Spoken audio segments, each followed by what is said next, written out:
Today we're going to be installing the Oxford Atlas Luggage on your motorcycle, or this one. Let's get straight into it.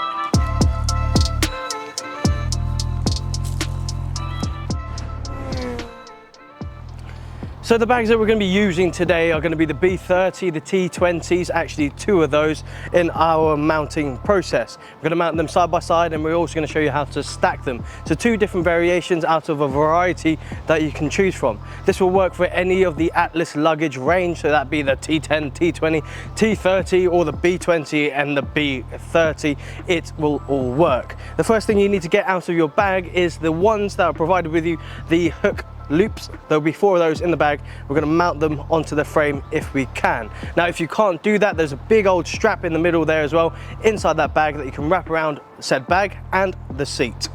So when I was using the 4 G hooks, what we're going to do is actually mount it onto the bike. I've already done one on this side already, so you can see what it looks like even.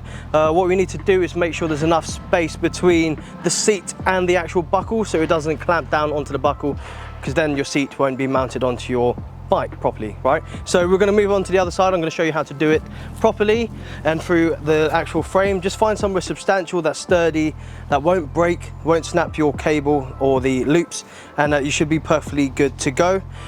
So in order to do this, you get one of the sides of the strap, put it through the buckle itself, through here, and then down through here. Tighten it down again, making sure it doesn't go past the point where the seat actually needs to clamp down onto the bike. Repeat that for all the corners and you should be perfectly fine. You can actually mount up to 8 if you're going to stack them like so, but for me I found that 4 is okay, and what I've actually done is stack the second one on top of the first one. It'll make more sense in a little while, I promise. This looks like it's done. So what we've basically done is have the the loops on the outside of the bike once the seat is already on. Now what we're going to go for is our bag, and for me I'm actually going to be using the B30, which is actually a backpack, but we're going to use it as a tail pack as our base for mounting the other T20s to that, if that makes sense. So I'm just going to go grab it now. So this is the B30. The way I kind of wrap it up for as a tail pack is by putting the straps across like so, and then having it mounted onto the tail as you would. Now as part of your bag, you'll probably see these expansion bits here. Those are actually your G hooks. So if you take them off, what we're going to do is actually mount this bit here that looks like a G, hope it's making sense now, onto the loop of the ones that we've just done like so, and then we clip it in to what is essentially a molle system on the top of the Atlas bag. So once that's clipped in, you can actually start strapping this down, pulling it down, cinching it, doing whatever you want with it. But for now, we're going to have it loosely on here, like so, and try and get that all connected up.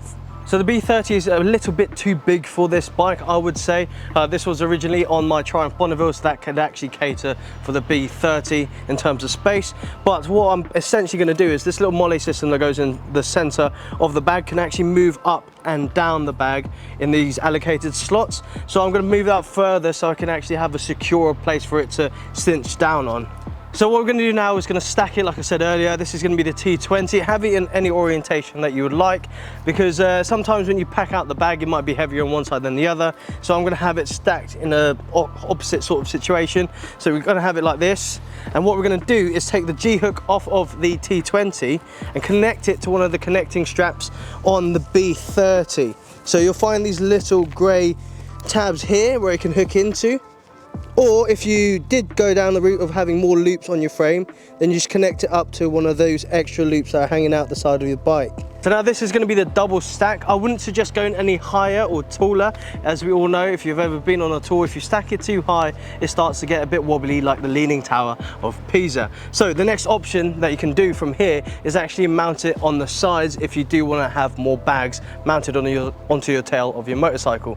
And once that's all done, you can just give it a good old shake and say, that ain't going nowhere.